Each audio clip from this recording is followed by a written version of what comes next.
whoever you are, wherever you are, hope you are blessed and doing safe. Ladies and gentlemen, greetings, family.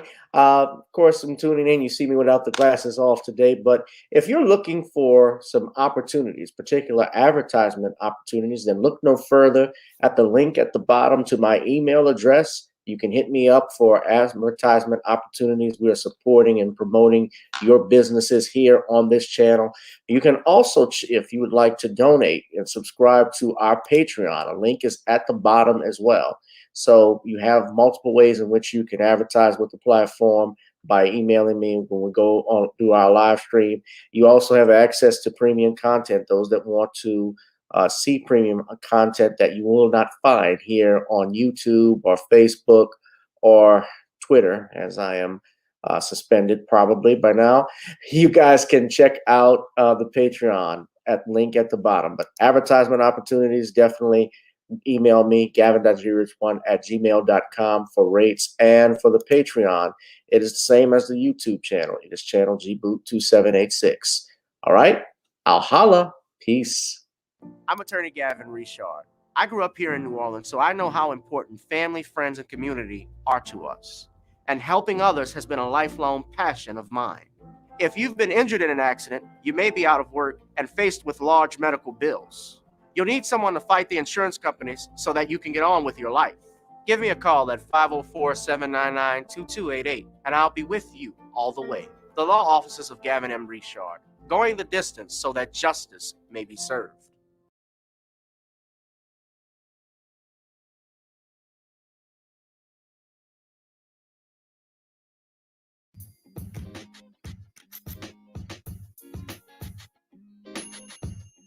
Hi, I'm attorney Gavin M. Richard. Check out my latest book, The Commonwealth of Pennsylvania versus William H. Cosby Jr., The Destruction of Due Process in America. For approximately 2 years now, I have gone on a painstaking quest to investigate the rise and fall of an American icon, Bill Cosby. In the mid-1980s, there was not a star that was higher than Cosby. Advertisements with Coca-Cola, Jell-O, Kodak, along with the #1 television show for 5 straight years in a row. On Thursday nights, it was must-see TV on NBC. Cosby resurrected the genre of the traditional family sitcom that was once thought dead by television critics. He did this as a Black American with an all-Black cast and showed mainstream network executives in white America that it was possible to be successful without showing the worst in people. He also demonstrated the power that television had, as it can make younger people dream to be the best that they can be. However, like many celebrity stars, unfortunately, they all come crashing down, sometimes by their own fault, others not so much. In this book, I attempted to highlight certain things. We go in depth into both of his trials in 2017 and 2018, respectively. What if I told you that these criminal trials were politically motivated by an overzealous district attorney? Will you also be shocked to learn the attacks on Mr. Cosby did not start in 2014, but also in the 90s, not long after his attempted quest to purchase a major network? From where did all of these allegations of sexual misconduct come from? Were the accusers telling the truth? In the 2 years of research, with some help from others interested in learning the truth and facts about this case, we discussed both the legal reasons why his prosecution and trial were illegal, unwarranted, and also the possible personal motives as to why this may have occurred. Most importantly, we warn about the dangers of prejudice and why trial by social media, or mainstream media rather, should never be the norm. All this and more in The Commonwealth of Pennsylvania versus William H. Cosby Jr., The Destruction of Due Process in America. Available on Amazon this fall in Kindle and paperback format.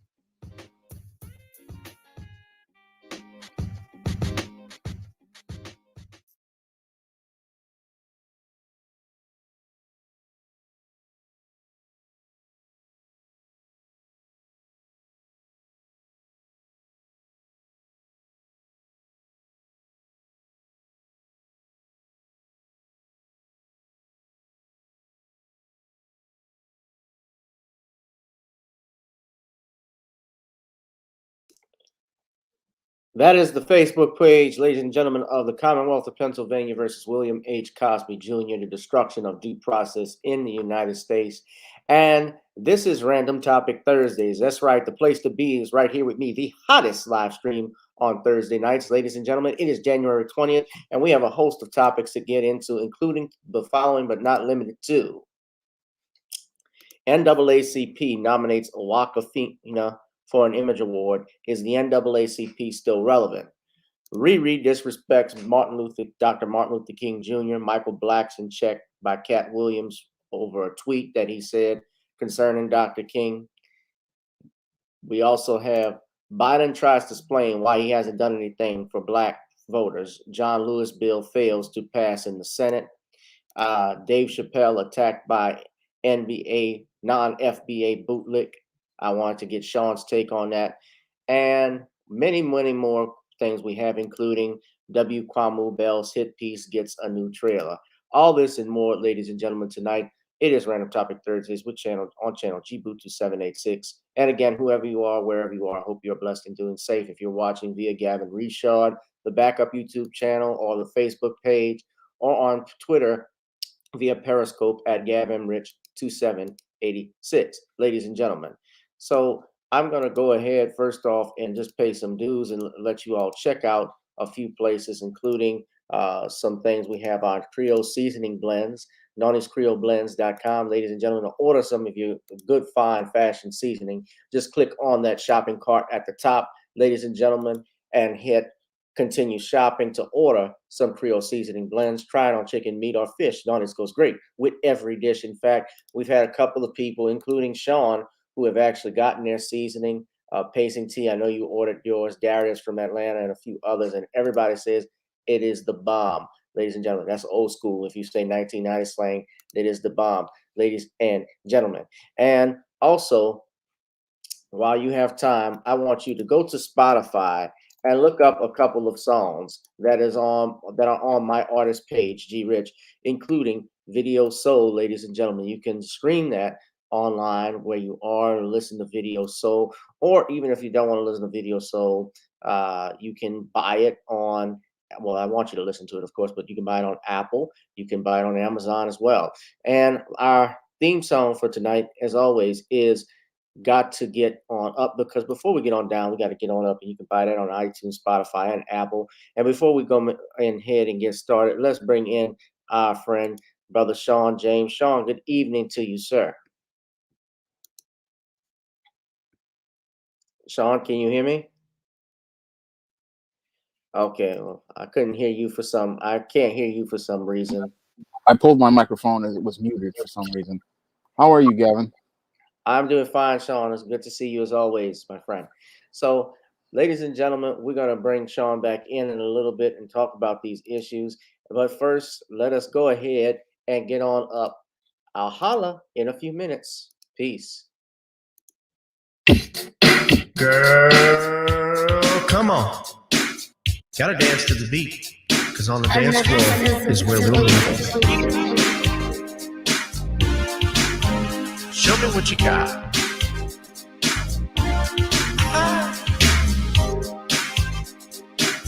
Gotta feel the groove. Feel the groove, get on the floor. Get on the. Right now the party's wasted. There's nothing much to do. But once the groove gets started, tell me, what do you have to lose? Just look into my eyes, girl, as we glide across the room. And what to my surprise now, the beat takes hold of you. Now if you're feeling like I'm feeling, so come on baby, let's start dealing. Time to get this party started. Ain't no time for the broken hearted. When the rhythm takes hold of you, there's only one thing left to do. Cause the beat is really moving. Time to feel your body moving. Gotta get on up and move your body. Cause when the beat is really grooving, it's time to feel your body moving. Gotta get on up and shake something. Feel the groove, get on the floor. Get on the. Tell the DJ play the whispers. Rock steady in the mood. Put on earth, wind, and fire. Tonight we're gonna groove. Show me how you do the four corners. Electric slide or two. Hit the bus stop. I'll do the bunny hop, baby. It's really up to you. Now if you're feeling like I'm feeling, so come on baby, let's start dealing. Time to get this party started. Ain't no time for the broken hearted. When the rhythm takes hold of you, there's only one thing left to do. Cause the beat is really grooving. Time to get your body moving. Gotta get on up and move your body. Cause when the beat is really grooving, it's time to feel your body moving. Gotta get on up and shake something. Feel the groove, get on the floor. Get on the. Now, 2020 hasn't been the best year of all times. We've been dealing with death, the pandemic, racism, bad policing, and all the bad rhymes. But like Uncle Snoop once said, if you breathe and you achieve. And so, if you're ready, I need you all to get on up. Are you ready? 1 and 2 and 3 and 4. Get your butt on the dance floor. 5 and 6 and 7, 8. This jam we appreciate. We're gonna slide and step on the beat. On the dance floor is where we'll be. Feel the groove, get on the floor. Get on up And move your body. Cause when the beat is really grooving, it's time to feel your body moving. Gotta get on up and shake something. Feel the groove, get on the floor. Get on the. Baby, yeah, gotta get on up. Come on, baby, gotta get on up. Baby. Feel the groove, get on the floor. Get on up.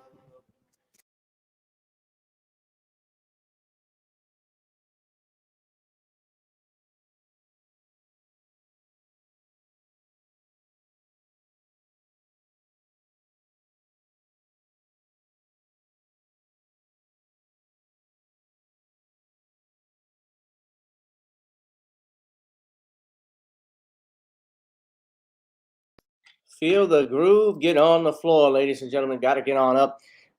Let's bring in Shawn, ladies and gentlemen. How are y'all doing this evening? Whoever you are, wherever you are, hope you're blessed and doing safe. You got to excuse me. I'm in the middle of something right quick. But good evening, ladies and gentlemen. I'll be on screen in a second. And welcome again to another edition of Gavin Richard Presents. Shawn, how are you this evening? I'm good. Well, Shawn, tell us about some of the latest books that you have. Well, the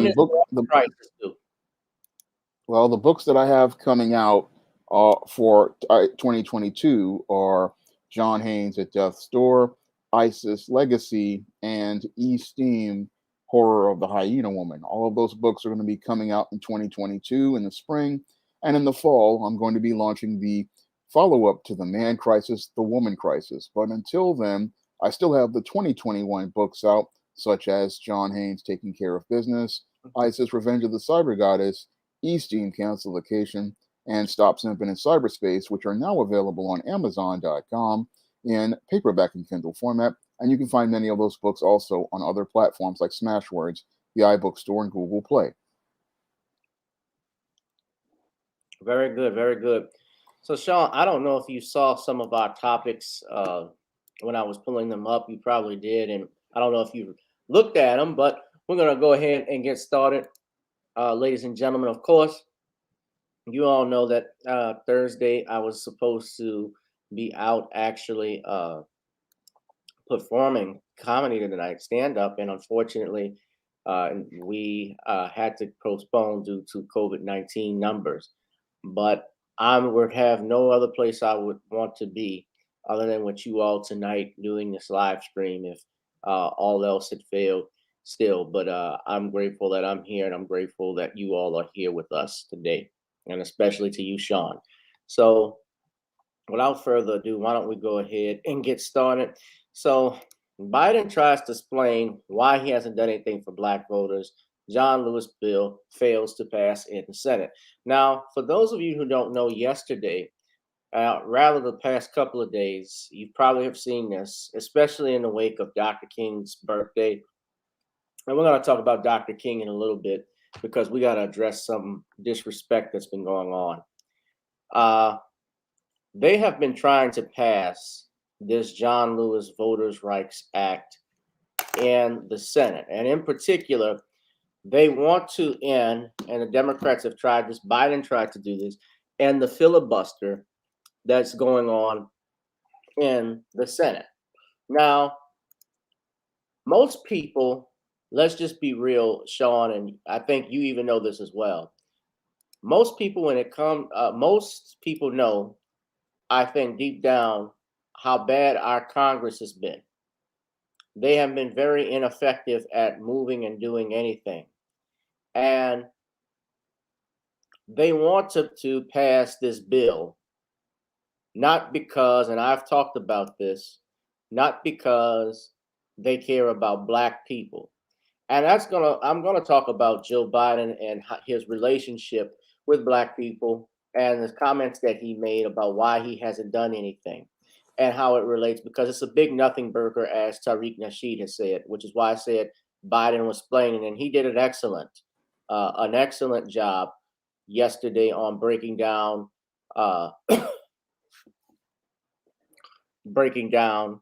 what was going on. Now,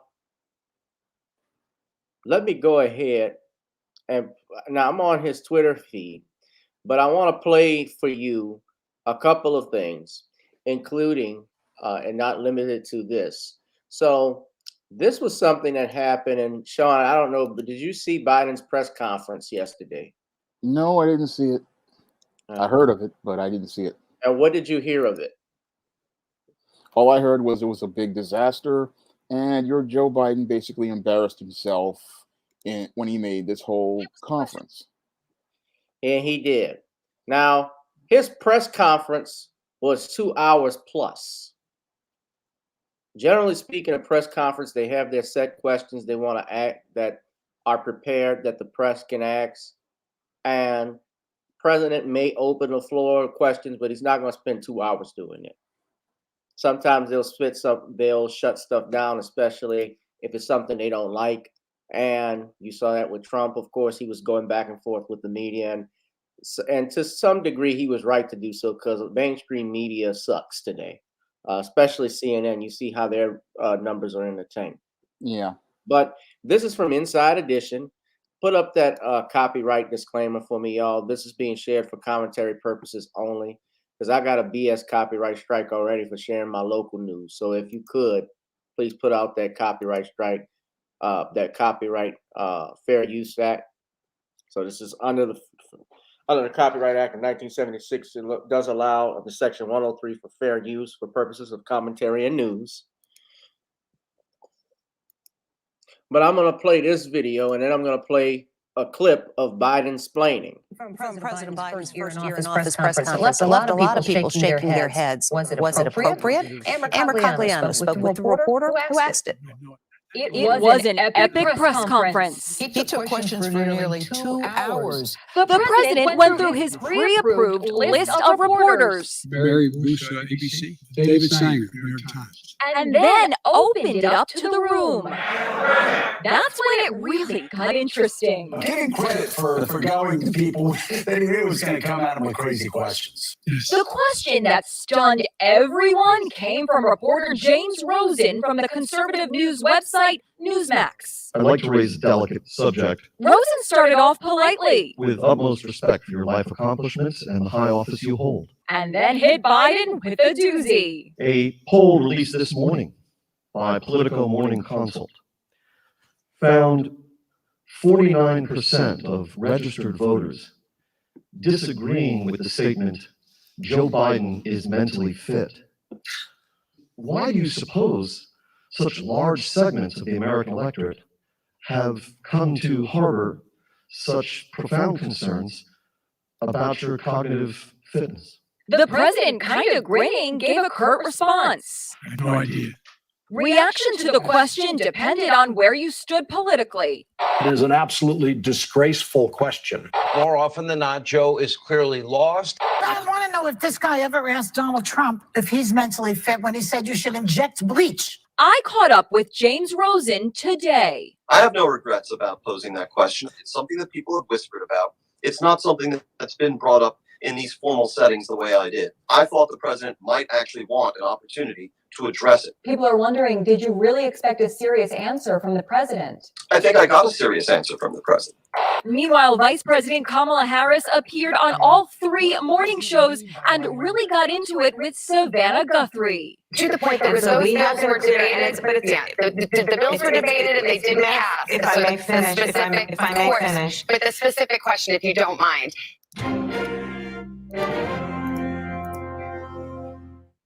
Okay, so that was all right. Now that was just part of it. Now listen to what he has to say about his voting, about what's going on with his not helping out the black voters who voted for him. I want to play this, and this is what he had to say.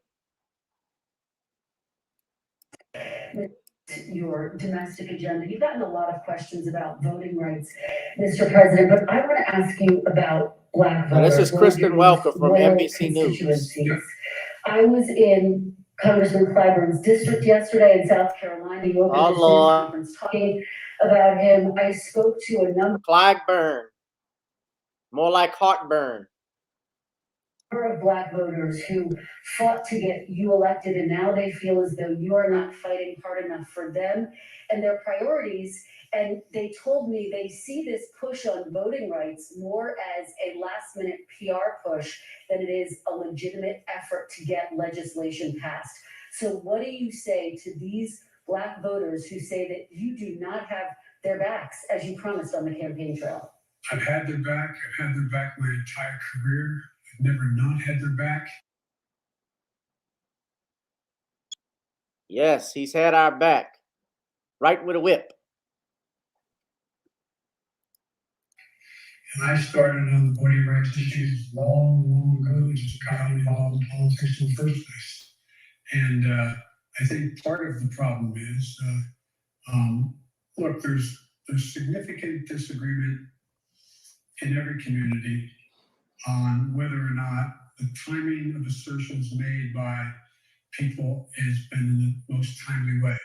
So I'm sure that there are those who are saying that why didn't Biden push John Lewis' bill as hard as he pushed it the last month? Why didn't he push it 6 months ago as hard as he did now? The fact is that there's a timing that is not of one's own choice. It's somewhat dictated by events that are happening in country and around the world as to what the focus is. But part of the problem is, as well, I have not been out in the community nearly enough. I've been here an awful lot. I find myself in a situation where I don't get a chance to look people in the eye because of both COVID and things that are happening in Washington, to be able to go out and do the things that I've always been able to do pretty well. Connect with people, let them take a measure of my sincerity, let them take a measure of who I am. For example, I mean, as I pointed out in South Carolina, last time when I was chairman of the Judiciary Committee, I got the Voting Rights Act extended for 25 years, and I got strong affirmative vote for it. That's what I've been doing my whole career. And so the idea that I didn't either anticipate or because I didn't speak to it as fervently as they want me to earlier.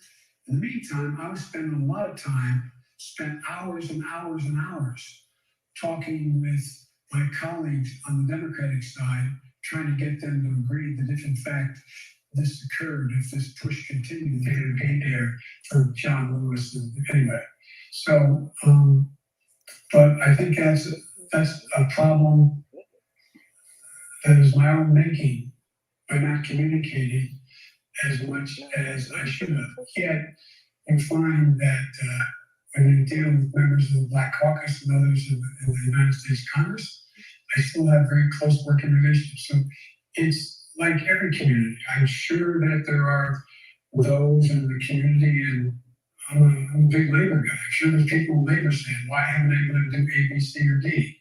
So it's just going to take a little bit of time. All right.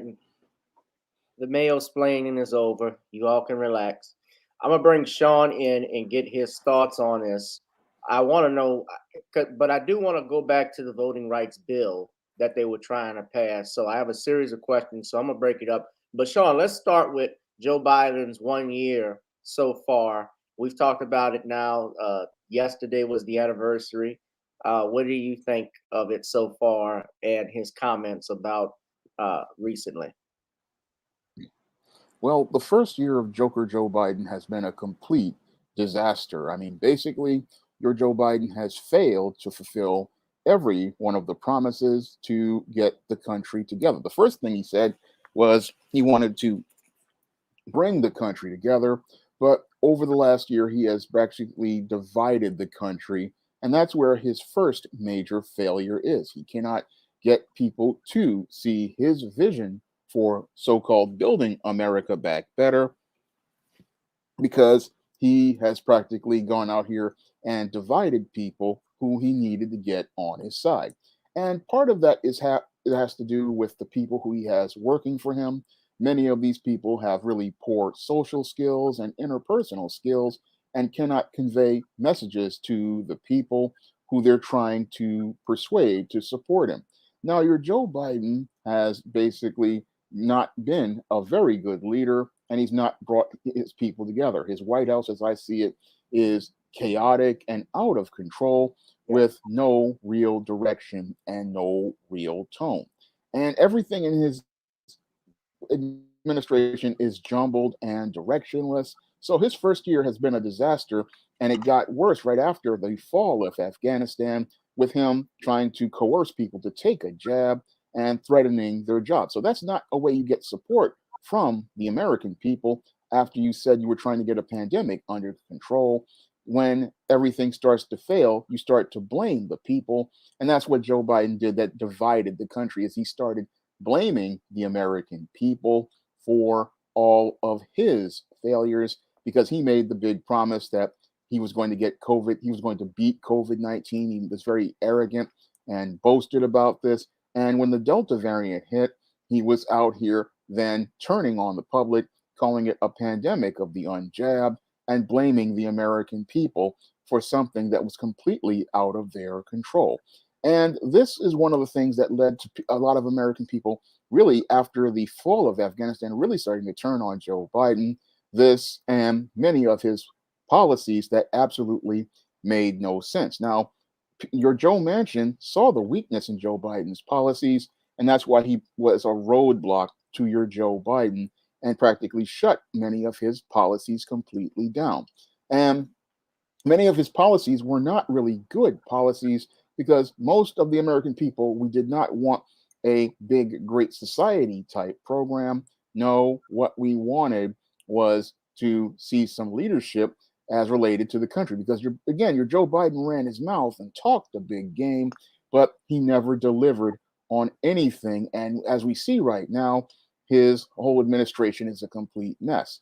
Now, this whole thing as related to this voting rights, this is just a big smokescreen, because your Joe Biden, again, back in 2020, he told black voters and black leaders he couldn't do anything for black people. And he's sitting there trying to make excuses, even though he told black leaders early on he wasn't going to do anything for them. Oh, let me stop you right quick, because we're moving ahead. You're right about that. But because we just finished talking about his cabinet, and then I want to get into the Voting Rights Act, because there's something important. All right. All right, I'll still continue talking about his debacle of a But presidency. right. Well, when you do that, I want to show you this. All right. I don't know if you all saw this, but a Hispanic caucus Democrat refuses to meet with Kamala Harris's new comms director after his old tweets emerged slamming undocumented migrants.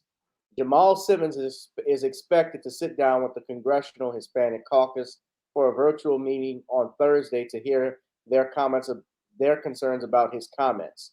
Representative Lou Correa will not attend and previously questioned if he was a Trumper. Simmons was named as outgoing vice presidential aide Ashley Etienne's replacement in January. Since then, he's been criticized for past comments on Twitter going after illegal immigrants, calling George W. Bush an illegitimate president, and ripping Biden. He's apologized for his tweets about undocumented people, including to the woman whose TV interview inspired two of his problematic posts.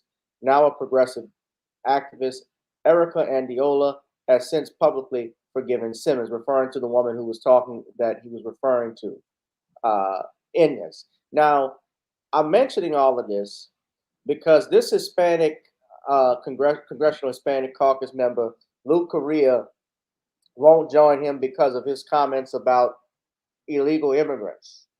And he said, the deep concern to me is that this may show his true disposition when it comes to immigration. That's what my concern is. A meeting is not going to change my mind or give me peace of mind one way or the other. And that's Correa. So he has been pushing this Build Back Better bill under Joe Biden for $1.75 trillion. He wanted to include immigration reform in it. And that's truly what this whole Voting Rights Act is about. But this is a black man, Jamal Simmons, who is saying this. And he was criticizing undocumented folks back in 2010. He wrote, just saw two undocumented folks talking on MSNBC. One law student, the other a protester. Can someone explain why ICE is not picking them up? And your Korea is upset about this, but let's be real about something, ladies and gentlemen. If these people were in this country illegally, they have, by definition, broken the law.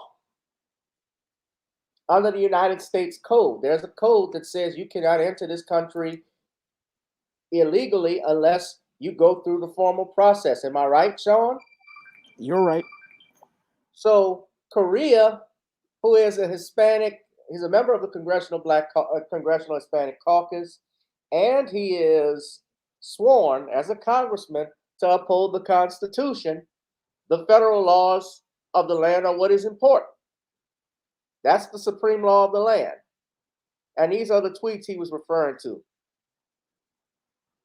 He said, and Simmons said we should harden borders and ease visas, find ways to bring undocumented into legal status, punish employers. Mine was common sense one.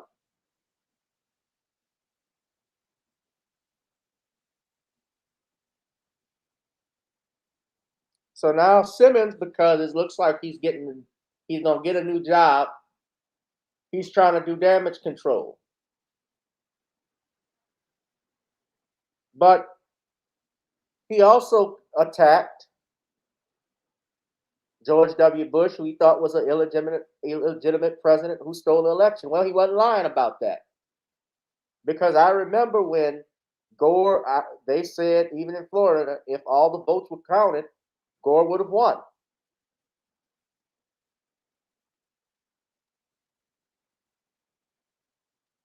I remember that myself. Yes. Now, I don't really care for Simmons because as I'm reading this, he says his most recent rebuke of Bush's 2000 presidential win against Simmons' former boss, Al Gore, was on January 21st, 2021 tweet the day after Joe Biden's inauguration. The Trump versus Biden equivalency is wrong. Trump was an anti-democratic huckster grifting the country while unleashing our demons. Biden is the Democratic version of McCain. a good man I disagreed with. Good man. I thought W stole the 2000 election, but I still stood when he entered the room. So it basically means what he's basically saying, he's going to stand by whoever he's working for. So he's basically a DNC bootleg. Yeah, exactly. This is what they are. Tell me, Gordon, you just trying to be funny.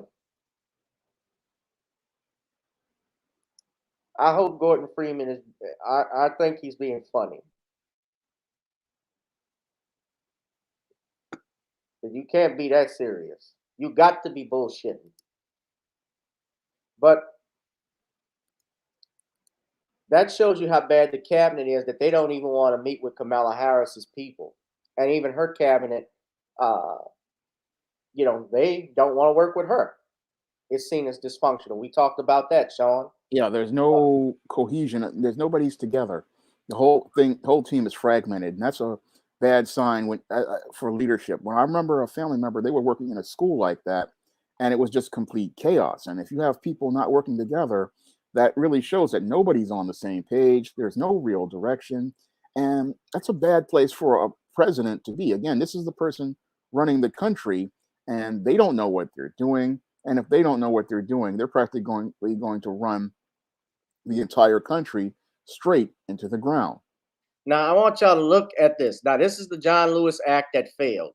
Now, this is part of the reason why I had strongly disagreed.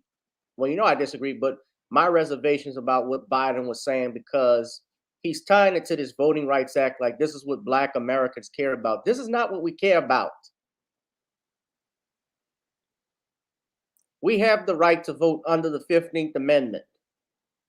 We still have the Voting Rights Act. And let me be clear. Yes, there are people who try to prevent Black people from voting. I don't like that. But I also don't like you trying to force or tell me that this is the only two choices that I have to vote for. And if I don't, I'm a bootlick if I do. Or I'm not Black enough if I vote this way. And yet you're not going to promise us any type of tangibles. Yet you're giving LGBTQ, you're giving illegal immigrants, you're giving undocumented immigrants more rights than you are giving legal citizens in the United States.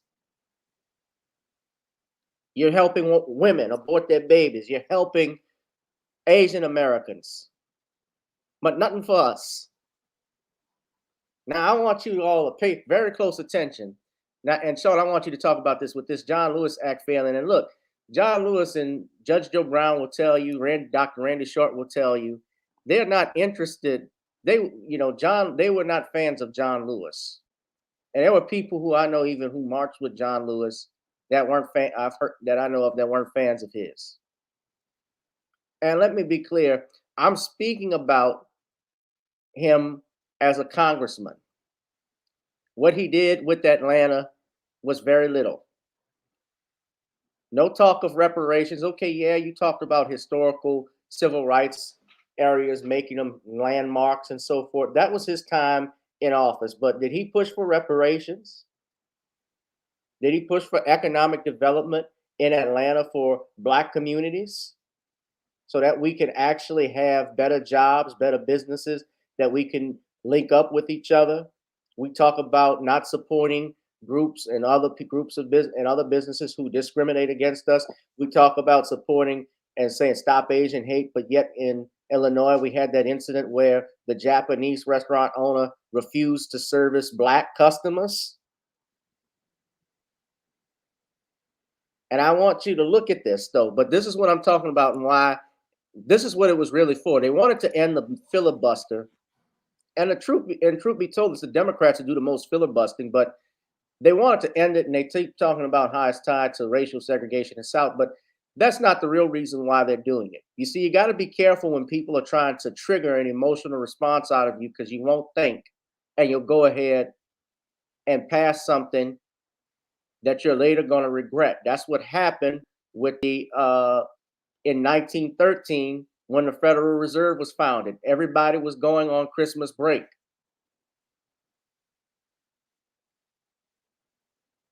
They were going on Christmas break, and the congressman did not read what was in that bill that created that. Same thing with the Patriot Act. John Conyers told you we don't read, 90% of us don't read the bills that are passed in Congress. They don't read that. They let the pages read it if they're doing their job. Those are 500-page bills. You honestly think these men and women who are getting free health care, getting paid on your tax dollars, are reading these bills in its entirety? Think again. But look at this, Shawn. Now, this is on Wikipedia, and let me be clear. Of course, Wikipedia is not the most reliable source of information. However, I have it up here because it's a little bit more to speak in layman's terms for others so we could follow easily. That's why I clicked on this.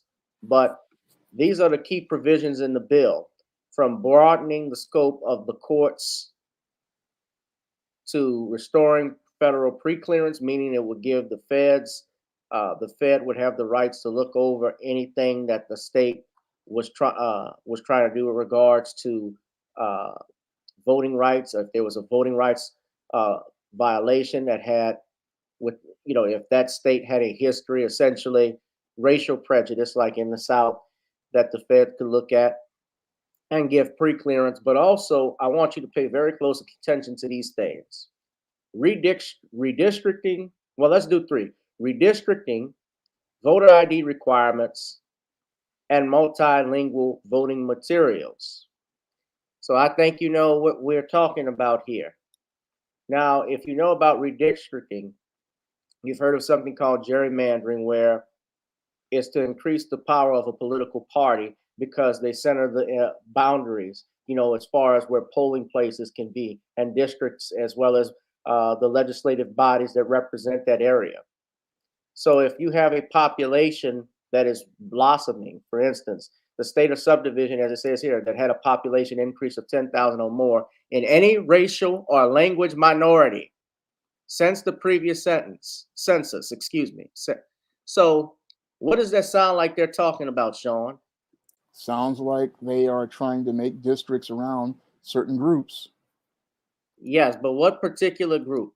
Usually whites, Hispanics, and Asians, like here in New York. That's what locals trying to make. Right. Well, I'm going for immigrants. Yeah, but they're also trying to make it around all those different minority groups. Right. So that they can create voting blocks that can benefit them.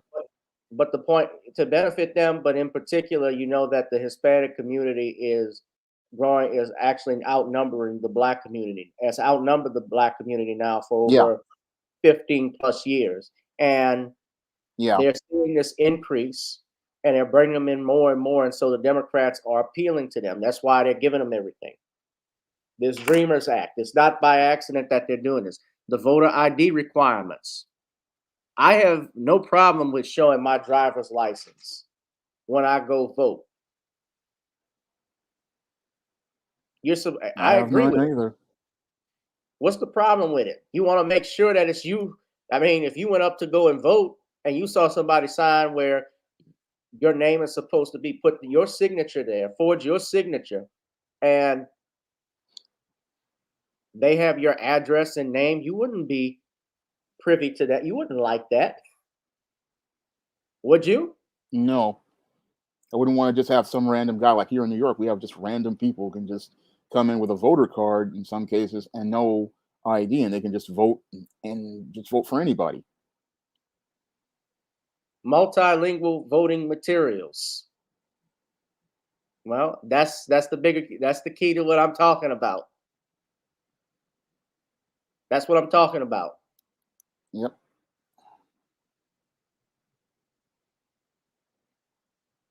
So I want to applaud the Senate for, striking this thing down. Gordon Freeman says voter ID infringes on privacy. But the thing is that they're trying to center everything around. The reason why they wanted the filibuster to end was so that they could get their bills passed. So it's not just about the John Lewis bill. Let's say that did get passed, and let's say they abolished the filibuster.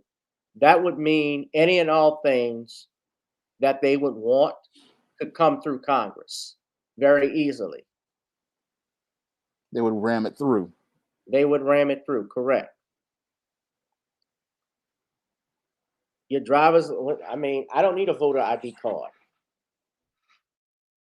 I can vote fine with my driver's license. I'm cool with that. Just leave it like that.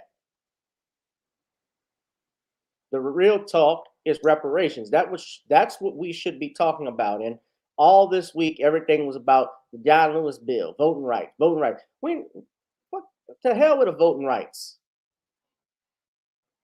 We already have voting rights. We don't need a voting rights bill. This is just him trying to find a way to pander to black voters. We need money. They're pandering specifically to old timers. Yeah. If not, because they know they don't really have power, they're going to go back on history. And I'm not saying or discounting the work that they did. Yes, we should fight for the right to vote. Yes, of course. If people wrongfully are being not being allowed to vote in an election, yes, that's wrong. It needs to be fought. But that's not the only problem that's facing Black America. And they would have you say that, and Biden thinks that. And they got Negroes, of course, like BNC, which had all week long, they were talking about Dr. King and the Effective Voting Rights Act. They forgetting, I didn't see this on their YouTube channel. What about the Dr. King that was talking about Black empowerment, economic empowerment? I don't want to talk about him. Yeah, you don't but fit Shawn, the narrative.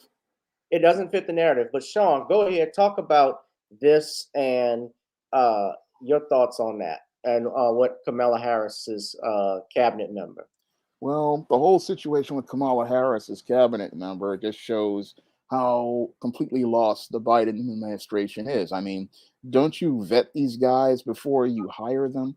Don't you check out their background to find out what they have said in the past and if it fits what your message is? I mean, here you have a guy who they are bringing out to represent them to the Hispanic community, and they didn't check this guy's background. That again just shows just complete incompetence as related to the Biden administration, which seems to be a hallmark of this administration. I mean, people talk about the Trump administration being bad, but the Biden administration has not been very thorough as related to the people that they have hired. They basically have done what many people call SJW hiring, or token diversity hiring people basically because they can, quote, check off a diversity checkbox, but they're not hiring them based on the merits of their skills or their skill set.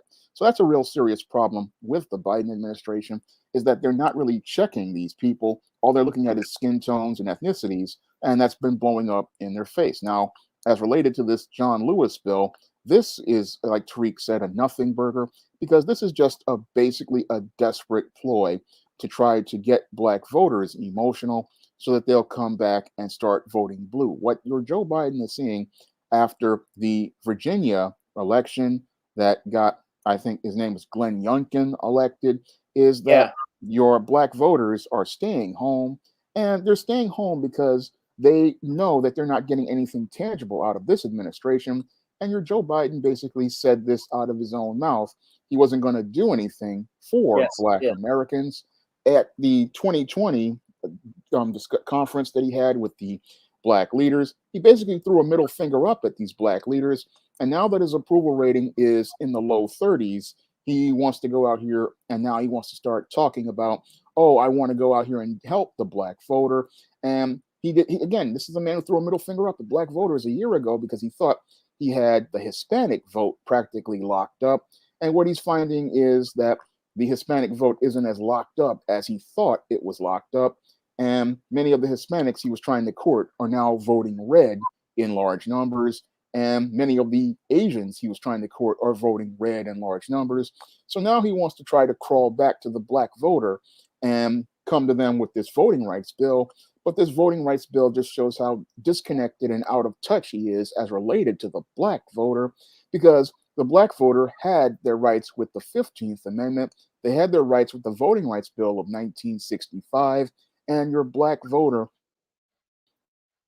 is not interested in an empty symbolic gesture as related to voting. No, that was the civil rights era, and all of those people are practically dying out as we speak. So what the black voter wants is tangibles as related to reparations, to recompense foundational black Americans as related to slavery, Jim Crow, and past and current and ongoing discrimination. And that's what black Americans want. And we also want an end to other forms of discrimination, like these job mandates that keep many black Americans out of work. Many of your Biden administration policies have really hurt foundational black Americans, who he has expressed great contempt for because he took the black vote for granted. And now he's realizing that he needs the black vote. And now he wants to come out here with an archaic message about voting that most black Americans don't want to even hear anymore, because we're realizing that there is more to voting than voting blue, no matter who. We want tangibles in exchange for that vote. And if we don't see any tangibles on the table that help black Americans get the opportunity to compete in America's economy and be a part of America's economy, then black Americans, especially functional black Americans, we have no interest in going out here and voting for a candidate who expresses contempt for a voting bloc, takes a voting bloc for granted for many years, and just still does not really get the message. Because it's clear to me that Joe Biden doesn't get the message, because he's trotting out many of these old civil rights leaders and these old people talking about a John Lewis bill, when new black media has been telling everybody for the last 5, 6, and in the case of guys like Jason Black and Professor Black Truth, 11 years, and Mr. Superboy as well, we want tangibles for our vote. We do not want to sit here and be given some little empty symbolic gesture like some voting rights bill that doesn't really benefit foundational black Americans. No, we put in all of those votes and gave Joe Biden states, gave Joe Biden counties, and gave Joe Biden cities, and he wants to give us nothing in return. And that's why most foundational black Americans are staying home and letting him know that you're going to have to do better than a voting rights bill if you want to get the black vote. Most definitely. Hit that like, share, and subscribe button, guys. We are hot and heavy in here. I'm with Shawn James, author of The Man Crisis, as well as Stop Simping in Cyberspace, and you can get that on Amazon right now. Ladies and gentlemen, you also should be on the lookout for the Commonwealth of Pennsylvania versus William H. Cosby Jr. Subscribe to the Facebook page there, ladies and gentlemen. So we're going to continue with this since we're talking about dinosaurs. Let's go ahead and talk about the NAACP. Now, they nominated the comedian, actress, rapper, Awakafina for an Image Award. And I asked the question, is the NAACP still relevant? Now, let me be clear about something. I know a lot of people who are still, I know some people, not a lot. I know a couple of people who are in the NAACP and local chapters, at least. And there have been, and I find that the local chapters actually have some more power or have done some things more than the national branch. It's like it's a city within itself, where different your local branches actually do more than even the national, because I think the national branch has become a joke of itself. Now, Awakafina, who I only know her from the Jumanji movie, but I've never looked at or seen anything she's been in. I know she's on Comedy Central. She has a show, but she starred in the movie The Crazy Rich Asians, and she's been nominated for her performance in Disney's Raya and the Last Dragon. So this is coming from Blavity, where they wrote this. They said, y'all didn't think this, one Twitter user wrote, y'all didn't think this was an embarrassing choice? A woman who blacked it up to get on? Y'all thought, I know she used to put on a fake black accent to get famous, but that's the past. She's great. Exactly what we need. Let's give her an NAACP award. We love minstrels.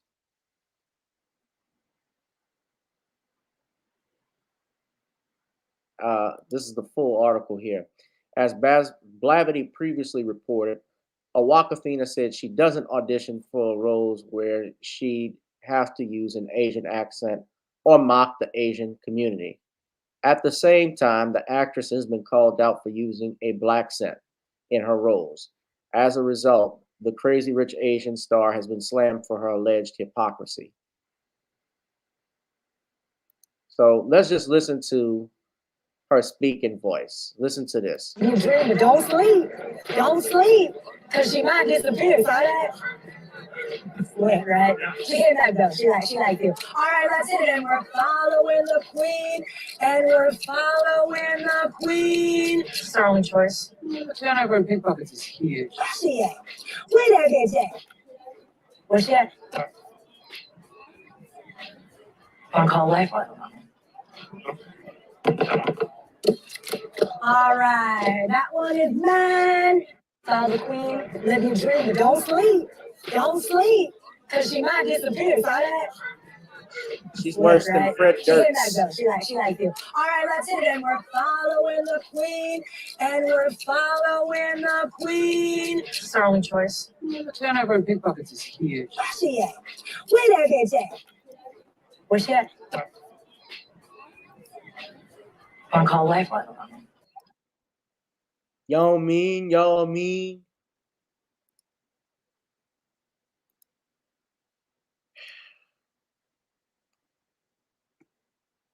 Well, you know, Professor Blacktruth said something last night, Sean. If Awakafina can be nominated for the NAACP Image Awards, I'm sure the Asian American Pacific Islander Awards have no problem with awarding Eddie Murphy a Lifetime Achievement Award for all the Asian roles, the Asian role he played in Norbit, Mr. Wong. So if they're okay with that. I have not watched the NAACP Image Awards probably in the last 20 years. I don't think I don't really care for award shows in general. They're not really that relevant. They have no power or sway anymore like they did back in the 90s. Like if you watch, Sean, you know this. If you remember the Soul Train Awards, when the Soul Train Awards came on, everybody would stop doing what they're doing to watch that. Yeah. Because you had great artists, you were going to get live music, you were going to get performances. It was basically like being at the concert. Yep. I'll never forget when Michael Jackson performed Remember the Time while sitting in the chair because he twisted his ankle at the Soul Train Awards. I remember Eddie Murphy even introducing him. I remember Liz Taylor introducing him. Stuff like that. It doesn't exist anymore. Everybody would stop what they're doing to watch the war shows. Now we're stuck with performers like Lizzo and Cardi B and Meg Thee Stallion rugging it up. And we got to listen to black sense. Y'all what I mean? Word, girlfriend. A clown show. She's not even funny. Nope.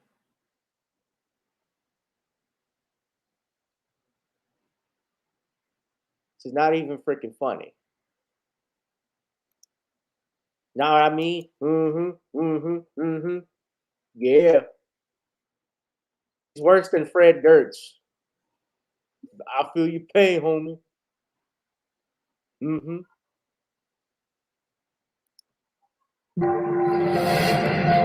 Legend of the 10 Rings to ever go out for.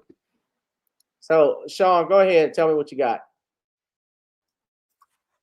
Well, with this NAACP Image Award nomination of Awakafina, this is just your NAACP desperately trying to stay relevant. They are no longer relevant with your black viewers anymore because most black people see the NAACP for the minstrel show that it is, and they see this award show as nothing more than celebrating dysfunction. So the NAACP, what they want to do is pivot over to other minorities, going out here to try to fill the label of colored people.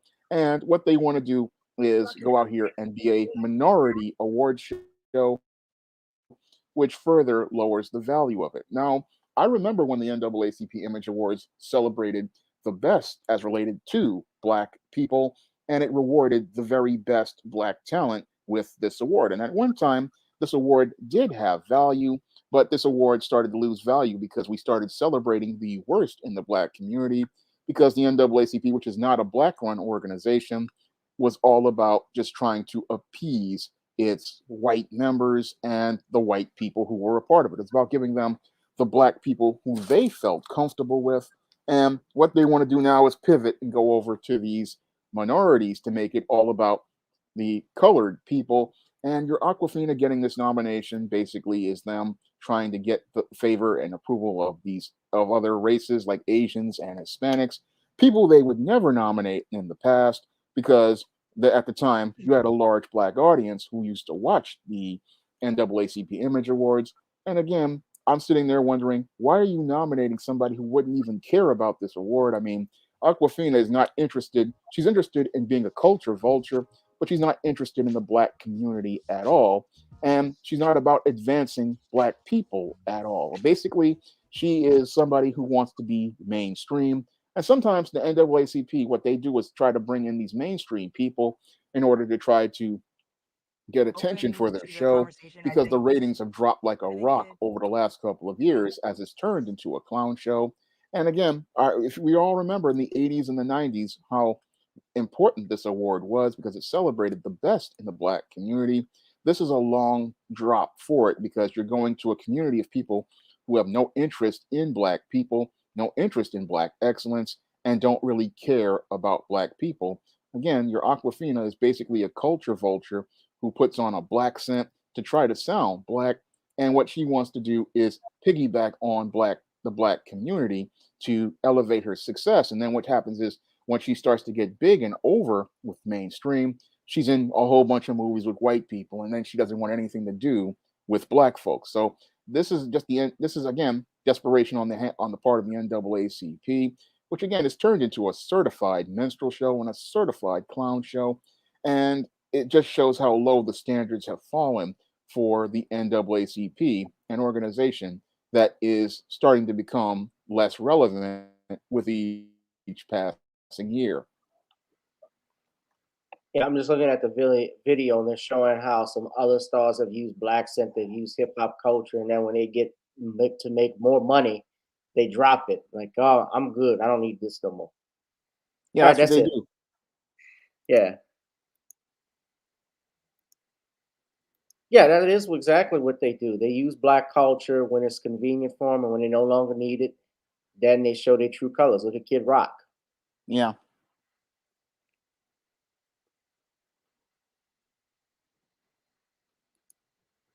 Yeah. I don't even see I don't even see how she's getting roles. Well, and that movie, did you watch Ocean's 8? No, I didn't watch any of that. I don't watch any of these movies. Yeah. Well, you know, her castmate was in that, and her castmate in Ocean's 8 was none other than Rihanna, who was in that film. I know you don't watch it. I didn't care for it either, but it was basically a female version of Ocean's 11. They wanted to make it with all female women at that point, and the movie was a success. Obviously, people saw it, but I thought it was a ripoff of it, just like they did with the Ghostbusters, and it just didn't stick. It didn't fly with the consumer when they did the Ghostbusters. They actually just they treated the movie like it never happened. But nevertheless, we got Riri, who disrespects Dr. Martin Luther King Jr., and Michael Blackson, who made a disrespectful tweet about Martin Luther King and got checked by your Cat Williams. Now, Shawn, you've done a video about this already with regards to Rihanna and what Rihanna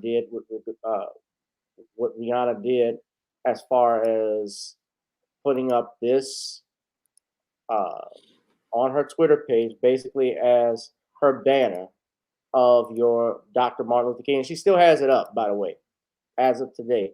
So she's got Dr. King basically looking like the hood nigga. I'm just gonna say it. That's exactly what it comes off. He's got his gold teeth, gold on everything, He looking like Trinidad James. He got a stud in his ear, and he's bling bling. Although I know they don't say bling bling anymore. But we look at this now. This is still her banner. This is still her Twitter channel. But look, fresh grill, studs. Completely And disrespectful. I know she didn't create the banner, but she put this up and she's received backlash for it, but she hasn't obviously taken it down. Most people, a lot of people are letting her have it. Of course, there are some people who are defending her. And in doing that, yeah, it is disrespectful. And look, I'm not going to lie to you all. I just saw James Earl Jones trending. I didn't know why. Okay. And I'm not going to lie to you all. I've seen people make jokes about Dr. King before, although this is not, I don't take this as a joke. I think it's them insulting foundational Black Americans. Something about that. And, you know, Nicki Minaj did the same thing with Malcolm X with one of her songs. Lil Wayne did something, and I know Lil Wayne is from New Orleans. He's from my area. I know about Holly Grove. And I know Lil Wayne did the song where he talked about beating the pussy up like making it look like Emmett Till, which I thought was so egregious. And he actually got dropped by Pepsi because Boyce Watkins and others, including the Emmett Till family, demanded he be dropped.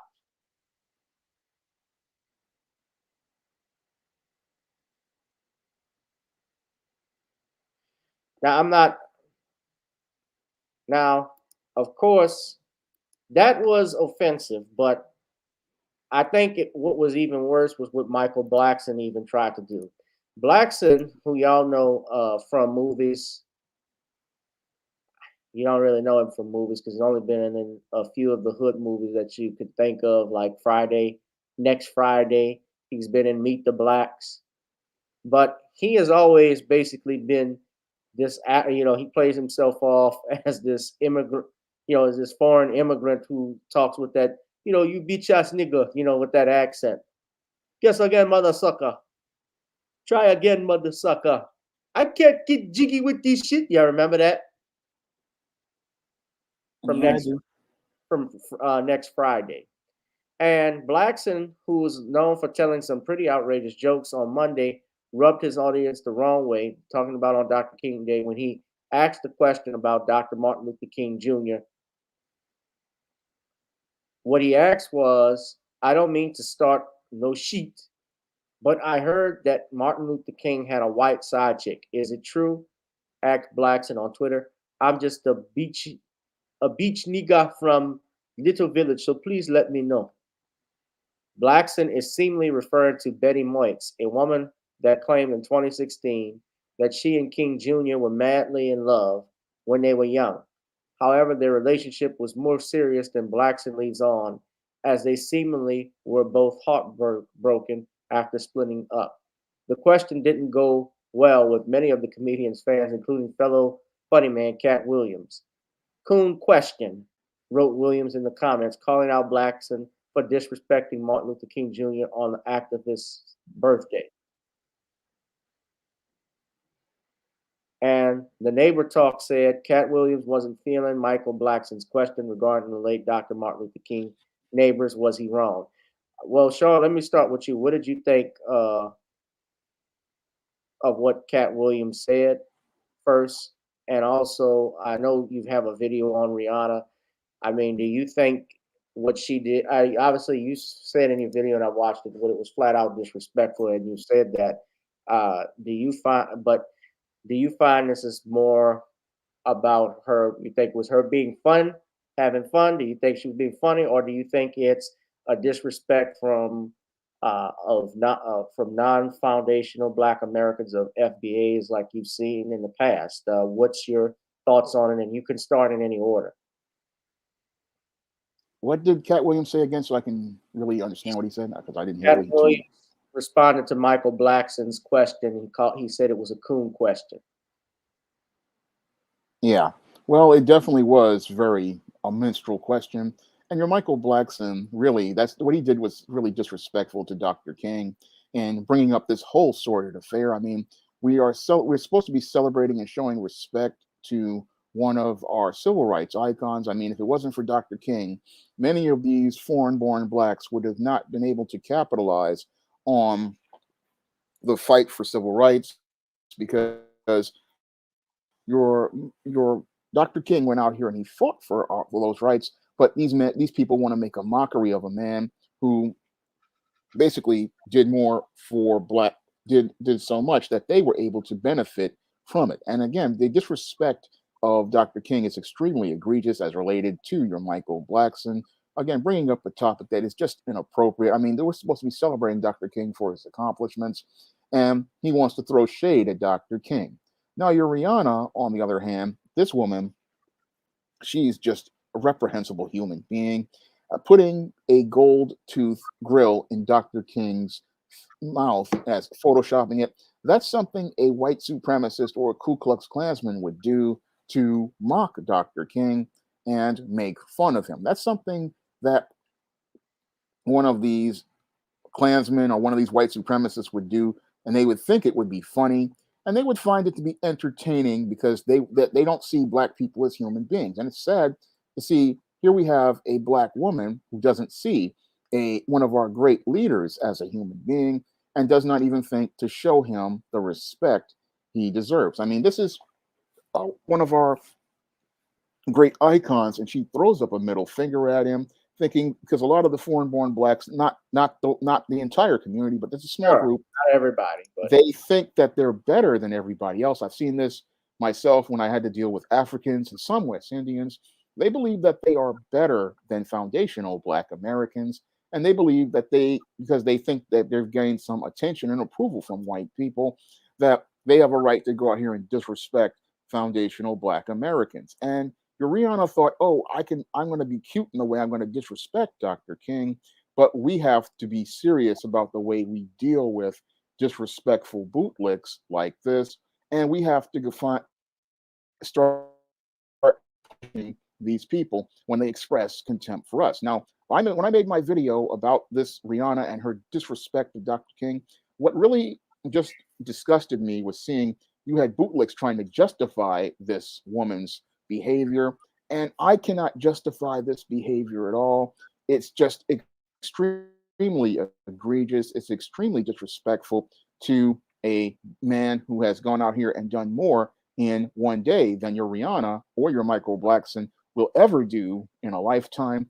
And to disrespect a man on a day designed to celebrate and pay tribute to him, that is the ultimate form and expression of contempt as I see it. This is the biggest middle finger anybody could throw up at Dr. King.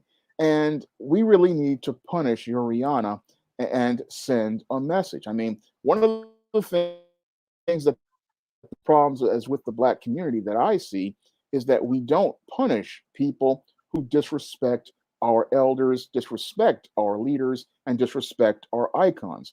If you talked bad about a wrestler like the late Eddie Guerrero, the entire Hispanic community would come out and bring a hammer down on whoever spoke against him. And if you ever talked bad about one of these Asian icons like Bruce Lee, you would also get a whole bunch of blowback, and people would hold you accountable for your behavior. But in the Black community, the Holocaust, the Jewish community is going to yeah, if you talked against one of their Jewish icons, you definitely would get some blowback. But the Black community, we need to start setting a standard for ourselves and letting people know that that if you come out here and disrespect our elders like Bill Cosby, you disrespect our icons like Dr. King, you are going to have to deal with consequences for those actions. And we are going to punish people who go out here and participate in disrespecting and mocking our elders, our icons, and our leaders. We need to set a standard for this by saying, hey, we're not buying any more Rihanna records. We're not supporting any Rihanna concerts or Rihanna products because your Rihanna has shown that she has no respect for our leaders and our elders. And that needs to be the message that we send, because when we send that message, we set a boundary for ourselves. And when we set that boundary for ourselves, we establish respect for ourselves. Well, you know, Rihanna is actually, I've never been a fan of her music, but we got to be real. Rihanna's fan base are white women. Yeah. That's who she appeals to. That's who buys her records. So I never really was into her. Like talking about it, I remember when she did Music of the Sun, her first album that came out, and my brother had the CD. I'll never forget my brother. He threw the CD in the trash can. But it was garbage. Yeah. And look, you know this as well as I do, Sean. Back in the day when you bought an album or a record, it had better been worth your money. Yep. That's how it was. Otherwise, it's just like that's actually what Motown quality and quality control did. They would ask their songwriters and their staff, if you had your last, if Barry Gordy was asked, if you had your last $5 and you had to choose between eating a sandwich or buying this record, which would you take? And if they said eating a sandwich, they wouldn't release the record. But if they said they would buy the record, they'd go ahead and release it because they knew it would be a hit.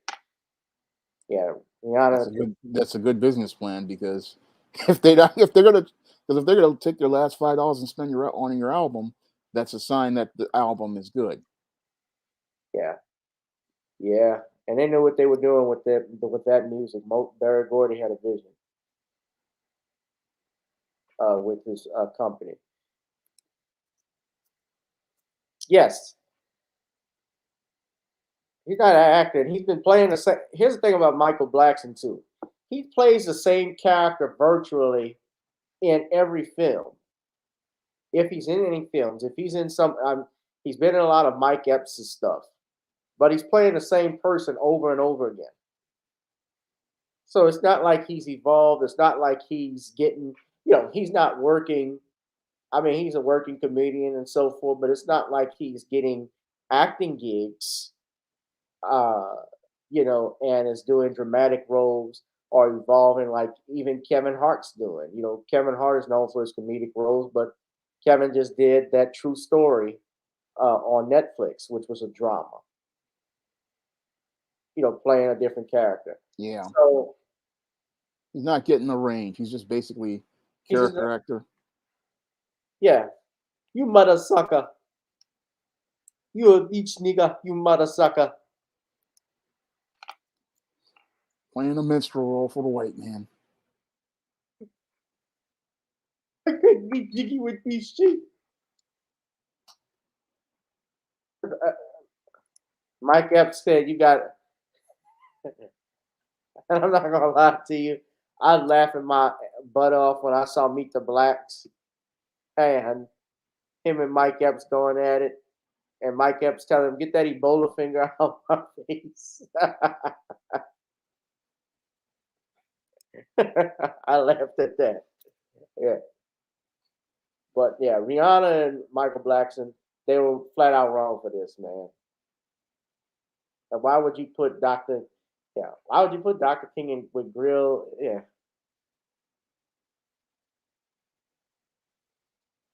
With a grill and studs. She gonna give money to the black community? Is she gonna build an MLK Center and put it in the hood? Help give money to build economic development, give money to black businesses to start up.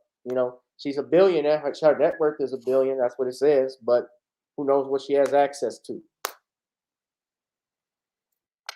Hit that like, share, and subscribe button, ladies and gentlemen. We are almost out of here. We got a few more topics left. Sean, I want to ask you this. Did you see this hit piece on Dave Chappelle by Jamila Pepue, excuse me. Her name is Jamila Lemieux. Didn't see it. You didn't? No. I've been real busy on this woman crisis book. I mean, this book has been a lot of work. Well, I'll give you the straight skinny. She basically was attacking Dave in this Vanity Fair article. Of course, Vanity Fair is known for a lot of things, including we know what they did with Cosby, but it's called, she titled it Dave Chappelle and the Black Ass Lie That Keeps Us Down, referring to the idea that straight black men have it worse than any other group of black people, including black women and LGBTQ+. Now, go ahead, man. No, I was just thinking about something. Okay, well, I won't talk. I don't know if I can talk about it since you haven't seen it, but I won't do that. But essentially, it's a hit piece on Dave, and they've had many of those. Now, she has always done target pieces on black men in some way, shape, or form. I don't know what it is. I think she's honestly, I think it's some COINTELPRO stuff. But she's going at Dave. You could see how it's set up. I talked about this on Nicole's View yesterday. If you notice the banner is in what color, Shawn? It's rainbow. Okay, so after him again. Correct. And I honestly think, we got to watch these black liberals. Black conservatives, Republicans, I remember back in the day, they would always call them Uncle Toms and sellouts, and I have my issues with some of them, don't get me wrong. But the black liberals, especially the far left ones, like the Jamila Lemieux, the Professor Klump, the Moise Lamont Hills, the Jamel Hill, aka Black Yoda. I get so frustrated listening and looking at this crap. Because these are, and what's funny is that some of them are even comedians, and they can take disrespect. They can take everybody making jokes on everyone else, but they cannot take jokes about the gay people. They can't take jokes about themselves. I thought the goal was equality. If you want equal rights, that means you can be made fun of too. That means you can have to take equal shots. Equal rights come with equal lefts. Yep.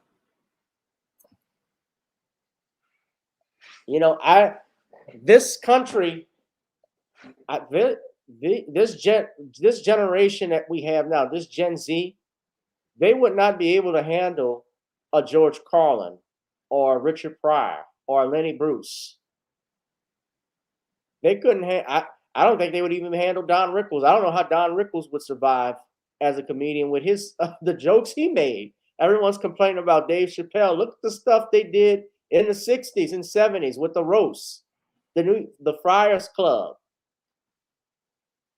Those were pretty hard. Those went hard. Absolutely.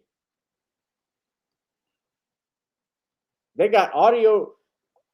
They got an audio recording I was listening to on YouTube about that Johnny Carson roasting Don Rickles. And I can tell you, it's a 10-minute clip. I can tell you, if you listen to what Johnny Carson said, they could probably try and cancel Johnny Carson, although God already beat them to that by 15 years ago. Yep. Because Johnny's been dead since 2005. Sorry, that's about that's over 17 years ago. You can't cancel a millionaire. You can't cancel somebody's dead. You can't cancel Dave Chappelle, a multi-millionaire who walked away from $50 million. And guess what? He's making more money than what he probably would make at Comedy Central, and he works on his own schedule. Steve Harvey said this, Shawn, and I don't know if you saw it, but Steve Harvey said that he wouldn't do stand-up comedy now because cancel culture has killed the business. He says that Dave Chappelle is the only one that can get away with anything because he's not sponsored. He has a subscription. He has his own money, so they can't hurt him. Yeah. SJWs can't come after him. Right. So I don't know if you want to talk about this Chappelle thing since you haven't seen it, but I can talk about it for a minute. I mean, we know what the alphabet community is trying to do. They're trying to cancel Dave. They've been trying to attack him, and nothing is sticking. But it's not sticking because, one, Dave Chappelle just doesn't care, and two, Dave Chappelle has his own money, so you can throw all the sticks at him, but he's not fazed by any of it because he makes his own money and he has his own economic resources. And because he has his own economic resources, he's not really worried about somebody coming after him or threatening him or threatening his livelihood. I mean, the actions that the Twitter mob try to use on him, they don't work, and the attempts to cancel him, they just fail at every turn because they're just not the thing that's going to work on a guy who has his own money. I mean, when you have your own money, people can try to come at you, but you're just going to just laugh it off. And this whole cancel culture thing is starting to wear out because Hollywood's starting to see that it's starting to cost them money, and that's why they're stopping with the cancel culture and doing all this cancel culture craziness, because they're starting to see that all these people who complain, they don't really spend a lot of money. They just complain all the time, and everything practically offends these snowflakes. So people are just like, I'm tired of these cancel culture types. They just talk a good game. They complain a lot, and they don't really put any money into anything that they say that they're for. So people are no longer really taking these types of people very seriously because they're showing you that they really have no commitment to whatever cause they have.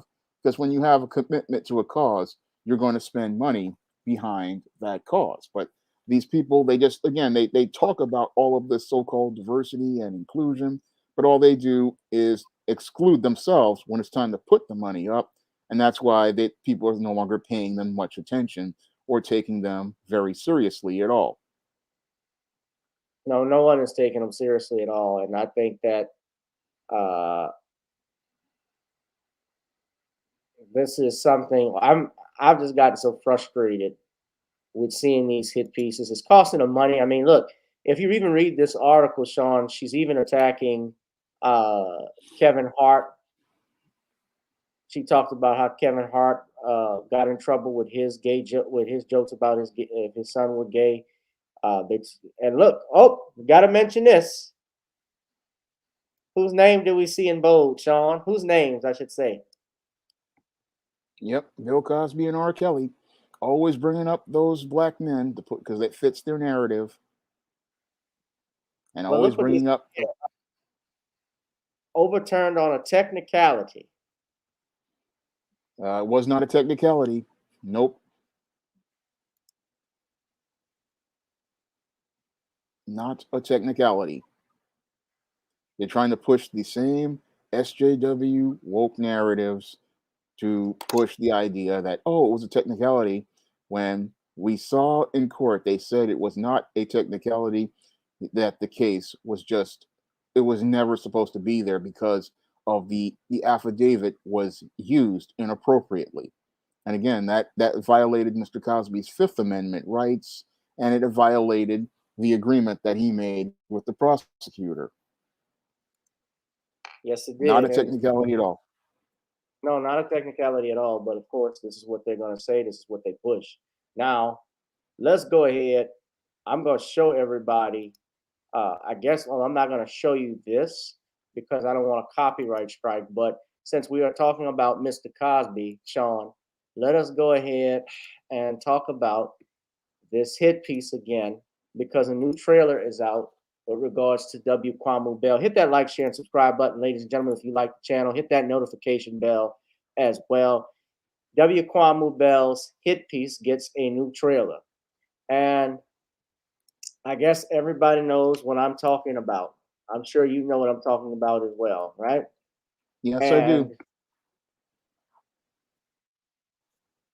I was on my Facebook page earlier this morning, and I saw somebody I know, or I should say I know of, who had this video posted on Facebook.